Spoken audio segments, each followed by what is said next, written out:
I had a question from one of my clients this week asking how you build muscle as you get over 40. And with these Lego blocks, I'm going to explain the process to you in a way that's very easy to understand and then give you some ideas of how you can actually build muscle for yourself.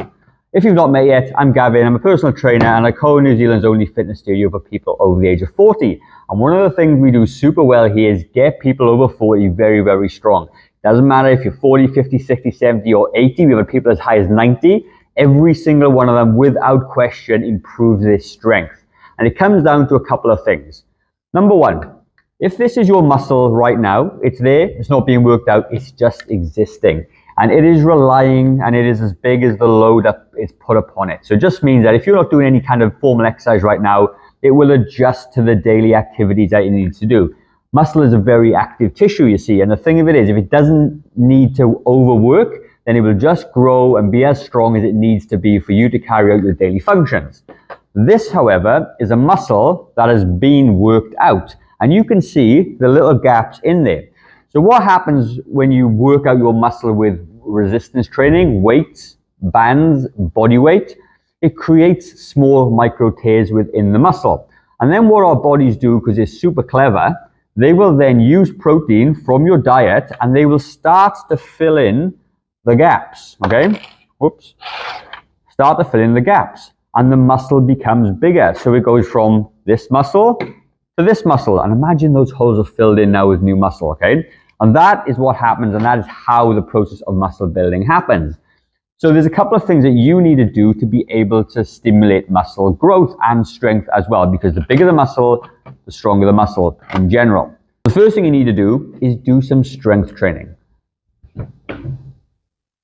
And this is a dumbbell. And you can do strength training with dumbbells.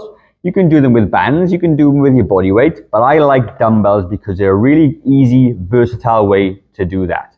They range from 1 kilo up to 100 kilos if you're strong enough. And you can adapt nearly every single exercise to it. And the key thing about using dumbbells to stimulate some muscle growth and get you stronger is that you need to exercise at quite a high intensity, okay? Which is relative to your ability right now. So what do I mean by that? I'm not expecting you to go out and maximally lift really, really heavy weights. You just gotta push yourself a little bit harder than you are. So you're gonna take this muscle, put a bit more pressure on it than you normally do, so it can break down, expand, so you can then fill the gaps with protein. So what I like to do, I like to work in the rep range of 12 to 15 reps for our clients, because the weight is light enough not to cause an injury, but it's also heavy enough to stimulate some of this muscle damage that we need to do. So let's just say you pick a dumbbell shoulder press, okay? And you're gonna lift above your head this way.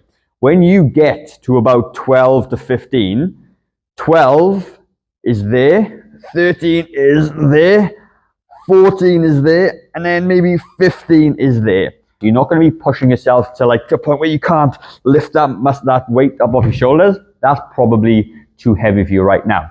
So if you apply that to any single exercise you do, whether it be squatting, curling, crunching, lunging, whatever you decide to do, make sure that you have that RPE level there, because that's going to cause enough damage for you to safely build some more muscle.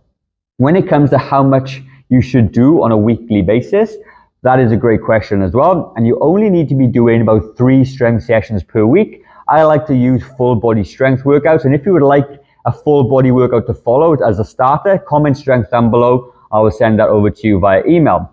But what I like about a full body workout is that it actually works all the muscles of the body. And even if you did it once that week, it's going to be better than just doing arms. Because if a lot of the old bodybuilders will just do arm day and leg day and chest day.